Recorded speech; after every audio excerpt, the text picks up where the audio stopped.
Hello friends, आज हम चर्चा करने वाले हैं इतिहास के एक मोस्ट इम्पोर्टेंट टॉपिक पर। 12वीं शताब्दी में भारत ने एक ऐसी भयानक घटना का सामना किया था जिसकी भरपाई शायद ही कभी की जाएगी। भारत ने अपने ऐसे शिक्षा केंद्र को खोया था जिसमें उस समय लगभग 10,000 छात्र पढ़ते थे। इस यूनिवर्सिटी में शिक्षा ग्रहण करने के लिए केवल भारत के ही नहीं बल्कि चीन, कोरिया और जापान से भी विद्यार्थी आते थे। इस यूनिवर्सिटी को पहले आवासीय विश्वविद्यालय का दर्जा प्राप्त है। यूनिवर्सिटी की शिक्षा की गुणवत्ता का अंदाजा इस बात से लगाया जा सकता है कि इसमें फैकल्टी के तौर पर भारत के महान खगोल शास्त्री और गणितज्ञ आर्यभट्ट ने भी पढ़ाया है। क्या आप जान पाए कि हम किस यूनिवर्सिटी की बात कर रहे हैं?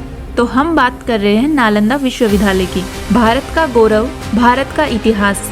नालंदा यूनिवर्सिटी 815 साल के लंबे इंतजार के बाद फाइनली नालंदा विश्वविद्यालय का कैंपस बन चुका है। नालंदा विश्वविद्यालय की पुनर्स्थापना भारत के स्वर्णिम युग की शुरुआत करने जा रहा है। प्रधानमंत्री नरेंद्र मोदी जी ने अपने तीसरे कार्यकाल में 19 जून 2024 को नालंदा विश्वविद्यालय के नए परिसर का उद्घाटन किया है और एक स्टेटमेंट भी दिया है कि आग की लपटों में पुस्तकें भले जल जाएं, लेकिन आग की लपटें ज्ञान को नहीं मिटा सकती। 2024 में नालंदा विश्वविद्यालय को नष्ट हुए 815 साल से अधिक हो गए हैं, लेकिन आज भी हमें प्रेरणा चाहिए होती है या हमें जानना होता है कि देश आगे कैसे बढ़ेगा। उस समय हम नालंदा विश्वविद्यालय को खड़ा करते हैं। 1193 में जो नुकसान पहुंचाया गया था नालंदा में, उससे पूरी दुनिया को कई सदियों पीछे धकेल दिया था, क्योंकि जो ज्ञान नालंदा विश्वविद्यालय में था उससे पूरी दुनिया को फायदा हो सकता था। अगर एक यूनिवर्सिटी को नष्ट करते हैं तो एक पूरी सभ्यता कई सदियों पीछे चली जाती है। नालंदा विश्वविद्यालय इतना फेमस था कि यहाँ चीन, जापान, कोरिया, तिब्बत, पूरी दुनिया से विद्यार्थी अध्ययन के लिए आते थे। यहाँ चिकित्सा, तर्कशास्त्र, गणित और सबसे इम्पोर्टेंट बौद्ध सिद्धांतों का अध्ययन करने आते थे। यह शिक्षा उन्हें उस समय के सबसे सम्मानित विद्वानों के द्वारा दी जाती थी। दलाई लामा ने कहा था कि हमें जो भी बौद्ध ज्ञान प्राप्त हुआ है उसका स्रोत नालंदा ही है। नालंदा विश्वविद्यालय की स्थापना ऑक्सफोर्ड यूनिवर्सिटी से भी 500 साल पहले हुई थी और इसकी स्थापना गुप्त राजवंश में हुई थी। इस वंश के शासक कुमार गुप्त ने 427 ईस्वी में यूनिवर्सिटी की स्थापना करवाई थी। नालंदा शब्द संस्कृत के ना आलम दा से बना है। इसका मतलब है जहाँ ज्ञान का प्रवाह कभी नहीं रुकता। नालंदा यूनिवर्सिटी की लाइब्रेरी को धर्मगुंज के नाम से जाना जाता था।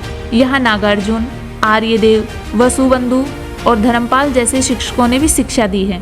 चीनी भिक्षु हेनसोंग ने भी नालंदा में शिक्षा ग्रहण की थी।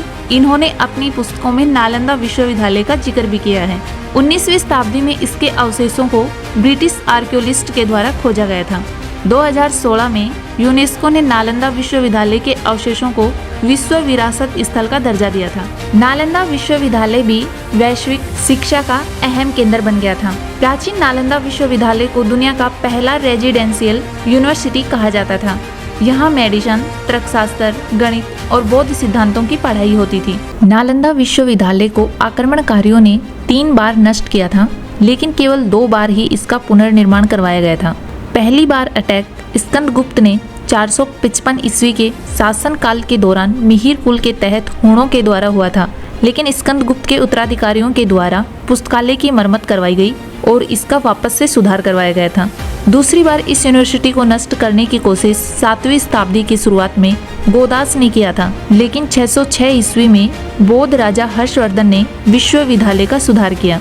सबसे विनाशकारी अटैक हुआ था 1193 में और यह अटैक तुर्की सेनापति इख्तियारुद्दीन मोहम्मद बिन बख्तियार खिलजी के द्वारा करवाया गया था। बख्तियार खिलजी इंडिया का था भी नहीं और वह इतना अनएजुकेटेड था कि उसको खुद को ज्ञान नहीं था कि वह कर क्या रहा है। उसने अपनी इस हरकत के कारण एशिया को कितनी सदियों पीछे भेज दिया है। बख्तियार खिलजी ने नालंदा की महान पुस्तकालय में आग लगा दी थी और लगभग 9 मिलियन पांडुलिपियों को जला दिया था। ऐसा कहा जाता है कि नालंदा विश्वविद्यालय में इतनी किताबें थी कि वह 3 महीने तक जलती रही।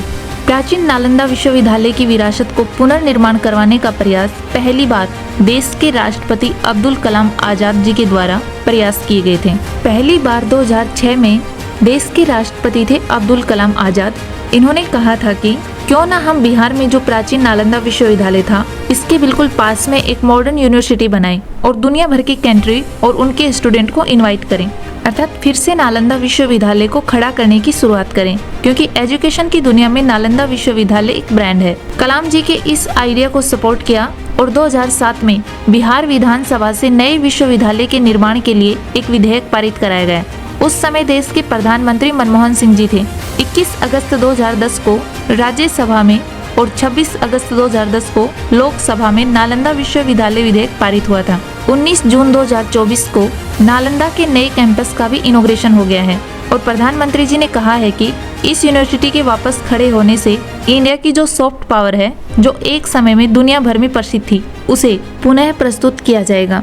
और सॉफ्ट पावर तभी बन पाएगी जब यहाँ पर विदेशों से स्टूडेंट आएंगे, और बिहार की यूनिवर्सिटी में विदेशों से स्टूडेंट लाना थोड़ा मुश्किल है, क्योंकि इसमें हमें इंडिया की इमेज बहुत अच्छी बनानी होगी और बाहर की कंट्री को भरोसा दिलाया जाएगा कि आपके स्टूडेंट यहाँ पर सेफ होंगे और हाई क्वालिटी एजुकेशन दी जाएगी। क्योंकि इतिहास में जो दिल दहलाने वाली घटना हुई थी, उसे पीछे छोड़कर हमें आगे बढ़ना होगा। आज की वीडियो यहीं खत्म करते हैं। वीडियो लाइक करें, शेयर करें और चैनल को सब्सक्राइब करें। धन्यवाद।